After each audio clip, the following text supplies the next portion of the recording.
Well, good morning. Yes, it's me, Kenny Polcari, your host of the party. And today is Monday, December 23rd, 2024. And it is Christmas week. And then next week is going to be New Year's. So take everything with a grain of salt. They're going to be muted economic data and reactions. But look, the moves can be exaggerated as a result. People away from their desk, people away on vacation. And so therefore, do not overthink it. But anyway, here are the things you need to know to get your day started. So stocks did a 180 on Friday, right? And they ended up closing higher after starting out the day negative. The PCE, well, that came in a bit better. And that sent the algos into overdrive. Oil steady, gold is down a little bit, and bonds are mixed, right? And remember what I've said, it's a holiday week, next week too, so don't overthink it. And what do we have for dinner? It's really not dinner, it's another dessert. I'm going to give you the candied pecans, right? They're delicious. You can make them as a gift. We'll get to that in a moment.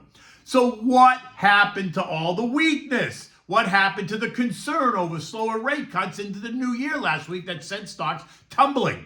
What happened to the stretched valuations, right? Stocks did have a tough week. The S&P lost about 2.5% for the week, the worst week since that mid-November time when the S&P gave up like 2.2% in the middle of the month. But it did end up rallying on Friday, as the whole market did, to help blunt some of those losses. The Dow added 500 points, or 1.2%. The S&P gained 64 points, 1.1. The NASDAQ gained 200 points, or just 1%. The Russell added 20 points, or 1%. And the transports gained 38 points, or just 0.2%. While the equal-weighted S&P surged by 100 points, or 1.4%. The clear outperformer on Friday. And that details kind of the broader participation in the market. Understanding that this does make sense because the equal weight S&P has been the underperformer of late, right? It was down over 7% in just 3 weeks coming into Friday morning, which means that many of the stocks in the indexes were down even more, right? So when investors and asset managers look to go shopping, they're going after the good names that are on sale for no other reason than angst and nervousness, right? Not because the thesis changed, just because of angst and nervousness. And here's another thought in the action.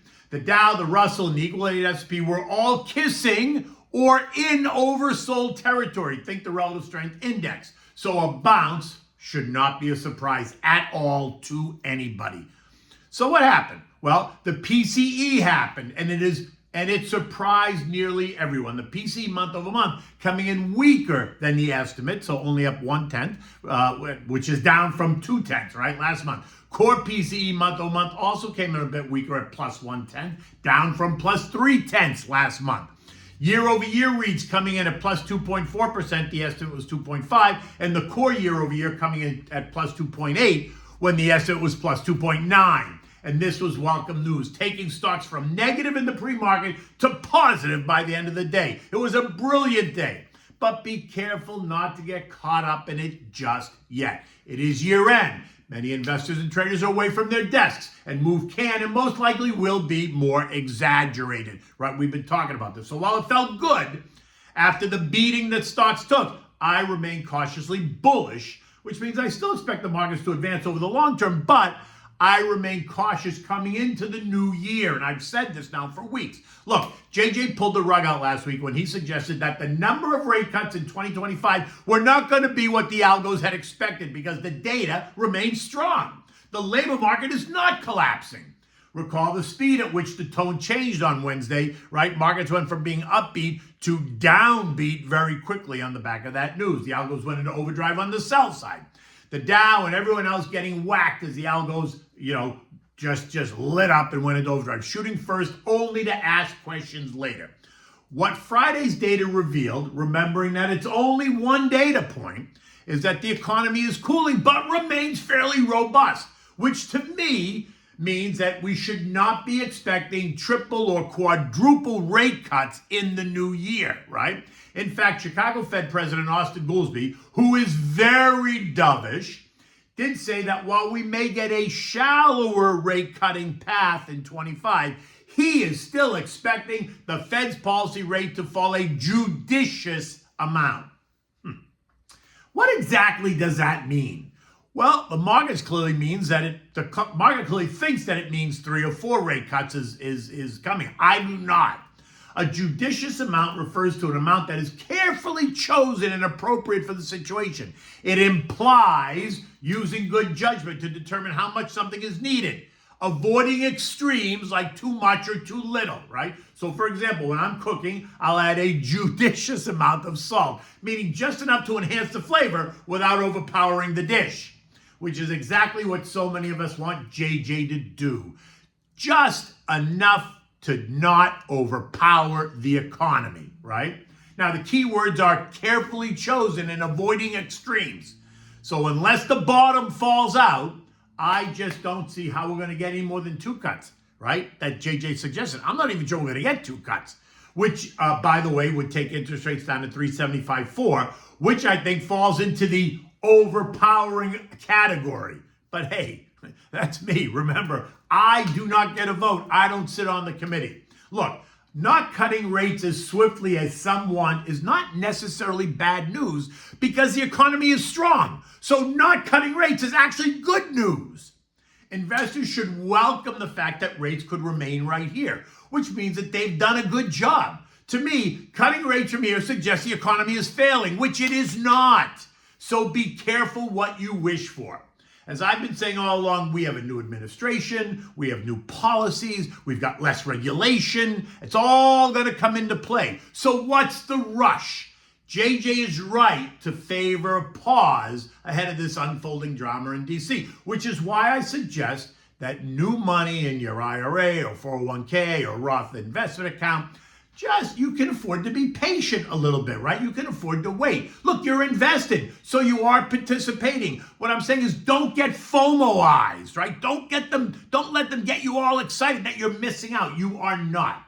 Now, bonds advanced just a bit. The TLT and TLH up 0.5% and 0.4% respectively. Again, think the oversold, right? They were an oversold category on the relative strength. And that sent bond yields down just a bit. The 10 years now yielding 4.53, down from 4.56, and the 2 years yielding 4.31, down from 4.32. The VIX Fear Index retreated on all the excitement. It fell 24% on Friday as stocks advanced. In fact, it's like the chicken and the egg argument, right? Which came first? Did stocks advance because the VIX fell, or did the VIX fall because stocks advanced? In any event, the decline took the VIX right down to the short-term trend line, and this morning it's up 3% at 18.95, just bouncing off that trend line. Oil's trading at 69.25, sitting right atop its trend line. A failure to hold here is most likely going to see oil trade down to the 66.50 level, right? While success could see us trade back to maybe 70.5. My gut says we're going lower before we go higher. Gold is down $15, trading at 26.30 this morning, just below the intermediate term trend line, which leaves us in the 25.30, 26.50 trading range, with plenty of support right at 2600. Recall, many street analysts expect gold to trade higher in 2025. Goldman Sachs calling for $3,000 an ounce by this time next year, which would represent a 15% advance. I say, let's see what the dollar does first. Let's see what the administration does. Holding gold is not an issue at all, right? You should hold gold, but let's see how this whole inflation economy thing plays out. If inflation rears its ugly head, then investors are going to look to gold as an inflation hedge. But if inflation remains under control, but rates advance because of a strong economy, then gold is going to underperform. So just sit tight, all right? Now, U.S. futures this morning are lower. The Dow down 115, the SP down 5, the NASDAQ is up 35, while the Russell is off 10 points. It is a holiday shortened week. Christmas is Wednesday. Volumes will be muted, so moves will be exaggerated, right? Think Friday's strong advance. I thought that was very exaggerated. Next week is a holiday week as well. So enjoy yourself, enjoy your family, take a break. Your portfolio, if it's well diversified, is going to be fine. European markets are just a bit lower as well this morning. Remember the Novo Nordisk commentary from Friday? Remember they were killing the stock because of that failed weight loss drug, right? Remember on Friday I said Novo Nordisk is getting crushed. It's down 22% after disappointing late-stage trial for a new experimental weight loss drug called CagriSema. Get this, that the patients only lost 22.7% versus 25% of their weight. I thought it was a bit of an overreaction myself. They took the stock down $20 to $86.20, taking it back to prices seen in August of 23. when, by the way, it created a gap because of the whole Wegovy thing on the upside, right? So again, the move almost fills that gap, to which I would say uncle, like it's overdone. And this morning, it's bouncing back. It's up 8% in Europe. It's quoted up $4 or 5% here on the ADR in the States, right? So watch that one this morning. I think it's just a bounce. I do think it's a bounce from a well oversold position.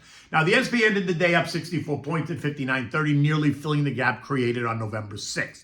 We did not completely fill it, so I suspect that we're going to fill it post the new year, which just means I remain cautious. While we're going to get some new economic data this week and today, building permits and housing starts, do not expect it's really going to influence the action, right? It's just not.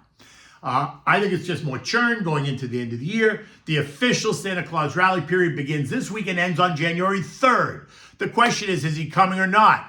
Will he bring toys and gifts, or are you going to bring lumps of coal? Well, look, no matter how this week ends, my sense is that it's been a good year for investors. So there's plenty to celebrate under the tree. The S&P's up, at 22%. Nasdaq's up 25%. Come on. Okay, so what do we have for dinner tonight? We're having the Candied Pecans. It's not really dinner. It's a dessert. You can have it for Christmas. You can actually make them and put them in little jars and give them away as little gifts if you go to somebody's house at the last minute. Put them in a mason jar and wrap a bow around it the same way Lexus does on the commercials. They put the big bow on the car, right?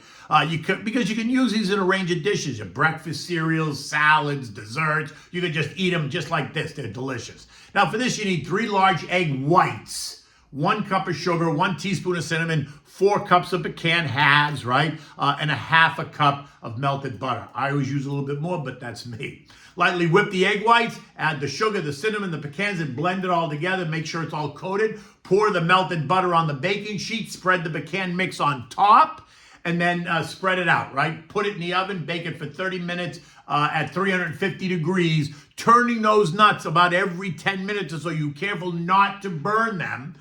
So make sure you're just there kind of turning them around so they don't burn. Listen, after about 25 to 30 minutes, depending on your oven, take them out, let them cool. They're actually pretty good when they're warm. But let them cool down, and then you can either put them in a bowl and just leave them out for people when they come to your house, or put them in mason jars and just make little gifts out of them. In any event, it is what it is. Look, I might be taking a couple of days off over this week, next week, just to kind of, get it together, enjoy my family, and enjoy the holidays. So, not sure. Maybe Thursday or Friday. I'm taking tomorrow off for sure. Wednesday's a holiday. Maybe Thursday, Friday. But until then, Merry Christmas. Everybody take care. Enjoy your family. Thank you for being part of my morning thoughts this year. Until then, take good care.